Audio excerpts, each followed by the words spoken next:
سلام و درود عرض میکنم خدمت همه دوستان و همراهان عزیز. امیدوارم که حالتون خوب و عالی باشه. توی این ویدیو قراره یه موضوع خیلی خیلی مهم رو یاد بگیرید و اونم اینه که کجاها برای خرید یک ارز برای سرمایه گذاری خوبه. یه تکنیک خیلی خیلی ساده و خیلی خیلی روون رو میخوام بهتون یاد بدم که با یه اندیکاتور شما میتونید این کار رو انجام بدید و استفاده ای که از این اندیکاتور میشه خیلی فراتر از این مورد است، ولی بنده به شخصه چون از این اندیکاتور این استفاده ای که الان بهتون گفتم رو میکنم، میخوام به شما هم یاد بدم تا ازش استفاده بکنید و خریدهای خودتون رو توی نواحی خوب و جاهای خوب انجام بدید. خیلی اوقات شده که قیمت داره میریزه و شما میگید که خب کی قراره برگرده، کی خرید بکنم، کجا خرید بکنم. با کمک این اندیکاتور قراره این مورد رو یاد بگیرید. با من همراه باشید. خب اندیکاتوری که قراره توی این ویدیو بهش بپردازیم و ازش استفاده بکنیم رو خیلیاتون شنیدید راستش، ولی بعید میدونم که خیلیاتون اصلا استفاده آنچنانی و استفاده خاصی ازش کرده باشید. با توجه به اینکه این روزا هم خیلی باب شده که توی شبکه‌های مجازی میگن که از اندیکاتور استفاده نکنید یا مثلا این اندیکاتور بده اون اندیکاتور خوبه. خب هر کس نظر خودش رو داره، هر کس عقیده خودش رو داره و باید ببینید که شما با اون ابزاری که دارید چه استفاده ای رو میکنید. اندیکاتوری که قراره در رابطه باش امروز صحبت کنیم اندیکاتور RSI هست که به شما یک سری اطلاعات و یک سری داده میده. من این رو بزرگ کنم. اگر توجه کنید این اندیکاتور دو تا دونه خط داره. این توضیحات رو برای دوستانی که نمیدونن من توضیح میدم که راحت ترین مسائل رو درک بکنن. یه نقطه 30 داره، یه نقطه 70. یه بازه 30 تا 70 اینجا هست. بالاتر از اون هم یه بازه است، پایین تر از اون هم یه بازه است. مادامی که قیمت داخل این بازه 30 تا 70 حرکت بکنه خب همه چیز نرماله. اما زمانی که بالای 70 قیمت میره ما بهش میگیم اشباع خرید. یعنی چی؟ یعنی خرید اون ارز توسط معامله‌گران به حد اوج خودش رسیده و هر آن ممکنه که ما یک اصلاحی رو از اون ناحیه‌ها داشته باشیم. حالا اینکه بلافاصله قیمت وارد این فاز اشباع خرید میشه ما باید بفروشیم، خیر، به این صورت نیست. یک سری نکات و ریزکاری‌ها داره که بهتون یاد میدم. زمانی هم که قیمت به زیر 30 بیاد، اگر توجه بکنید به زیر 30 که میاد قرمز میشه، بالا که میره سبز میشه. یعنی به ناحیه اشباع فروش رسیدیم. یعنی اون ارز دیگه خیلی فروشنده روش بوده، خیلی بیش از حد ریخته و از این نواحی میتونه برگرده. حالا این ناحیه برگشتی رو چجوری ما مشخص بکنیم؟ ببینید دوستان، برم تقریبا اینجا. توی این ناحیه از اینجا شروع کنم. قیمت وقتی به سمت پایین ریخته یک کف زده، خب توی تایم فریم روزانه مثلا بیت کوین رو نگاه میکنید میبینید اینجا ناحیه خاصی وجود نداشته که قیمت از اینجا به سمت بالا برگشته. خب چرا این اینجا به سمت بالا برگشته؟ آیا ممکنه که دوباره بیشتر برگرده من بخوام اینجا بخرم؟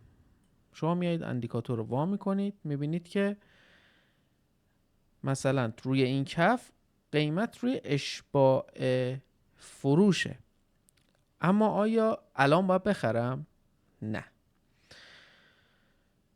ببینید وقتی که این اتفاق میفته معمولا، الان من دارم روند ریزشی رو بهتون مثال میزنم که بدونید کی بخرید. وقتی که یک کف قیمت میزنه و روی RSI شما یک اشباع فروشی میبینید، احتمال اینکه یک کف بعدش زده بشه وجود داره. اما این کف روی چارت اتفاق میفته، روی RSI کف بالاتر از کف قبلیه. میریم جلوتر، دوباره قیمت یک کف دیگه زده، اما کف بعدی یعنی کف سوم ما تو RSI بالاتر از کف دوم ماست. به چه نکته پی میبریم؟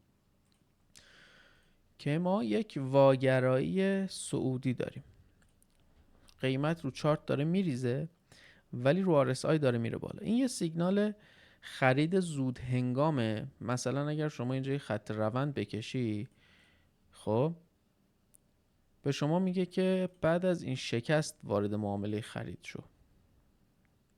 ولی اگر این رو پیدا کنی روی RSI، به شما میگه که اینجاها میتونی وارد معامله خریدت بشی.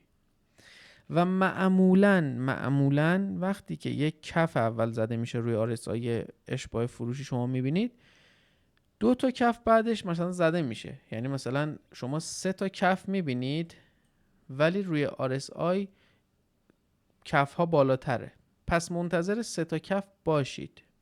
حالا ما این اسم داره این حرکتی که به سمت پایین اتفاق میفته، بهش میگیم الگوی تری پوش.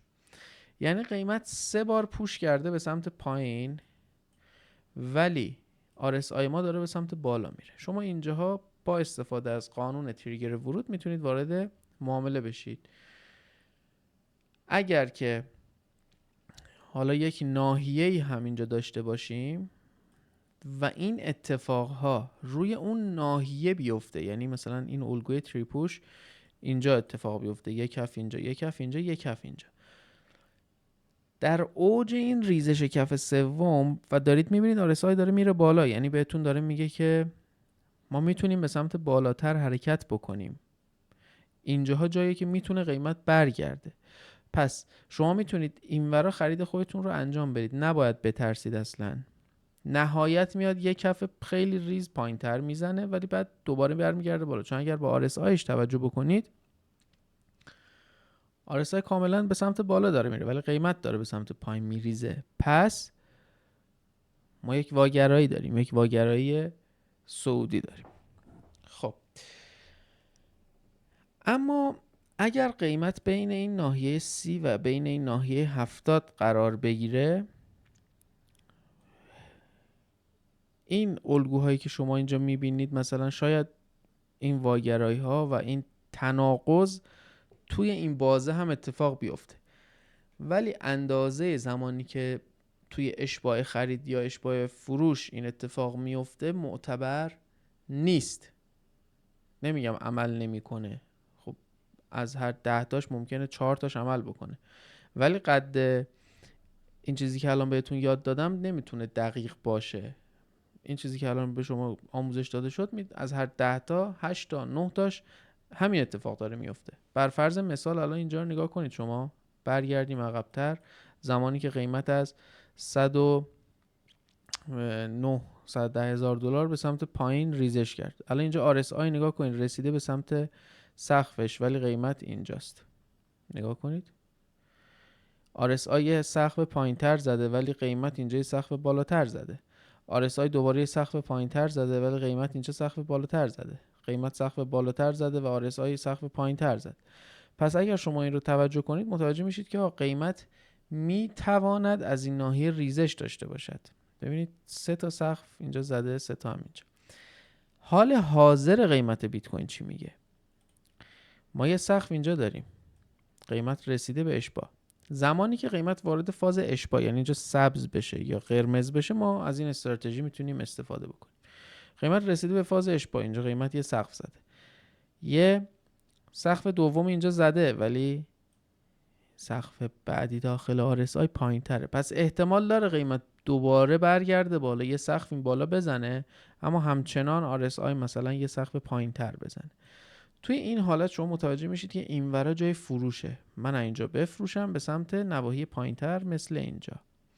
پس حواستون کاملا به این نکته جمع باشه، چرا که با همین یه نکته کوچیک شما میتونید متوجه بشید که کی قیمت به اوج خودش رسیده و میتونه برگرده یا کی قیمت به اصطلاح به کف خودش رسیده و از اینجا میتونه به سمت بالا حرکت بکنه و شما باید خرید خودتون رو انجام بدید. در واقع وقتی که روی کف قیمتی شما با استفاده از این استراتژی خرید خودتون رو انجام میدید، با همین استراتژی هم میتونید ازش خارج بشید. یعنی زمانی که RSI به محدوده اشتباه خریدش رسید، دیدید توی چارت داره یه سقف دو سقف شکل میگیره، دیگه نباید طمع بکنید. احتمال اینکه از همون ورا قیمت به سمت پایین ریزش بکنه هست و شما میتونید همونجا اون ارزی رو که خریدید رو بفروشید.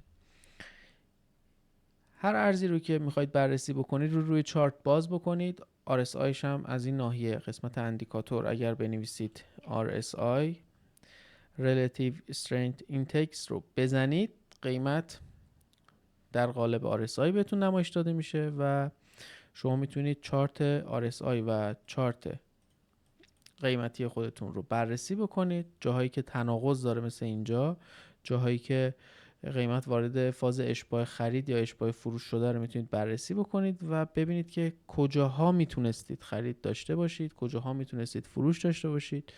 ارزهای مختلف رو بررسی کنید و یک تکنیکیه که ازش میتونید خیلی راحت پول در بیارید. امیدوارم این ویدیو هم مورد استفاده شما عزیزان قرار گرفته باشه. هر سوالی که دارید میتونید توی کامنت ها بپرسید تا بهتون پاسخ بدیم. موفق و مؤید باشید. روز خوش.